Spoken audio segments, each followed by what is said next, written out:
लेरम थाइनगी नोंपोक थोंग हाइना खंगनबा अखोइनदी अखोइना आंगांग ओइरिङै ताइको अदुगा अखोइना भौ होद्रबा नोंपोक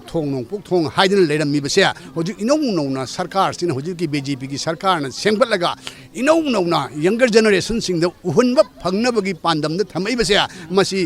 कहीं अखोई की कंगला की थाइना लेरमिबा इफा इपू सिंगी जारोन सुरोन मयाम फाउदा हेक तबगी चनर इमयाम सिंगसे खंगनब होनबगी पांदमद थंबनेन लौजेबा मसीदी I am very appreciate the BJP सरकार हुजिक हुजिक तोरिबा सरकार सेमिसे मसी आई एम वेरी एप्रिशिएट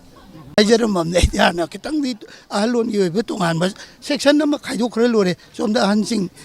याम चाही हुंपुंद्रा योक्चला कांगबुगिदी अदुगुम्बा खरा स्पेसियस सेट खरा दी थंबन पामे सेंग हाइजरबदा अदुगा असिदी यामना फबा अखोइदी असिना हानबने वाले कायदेने दुसु सुम लाकपदो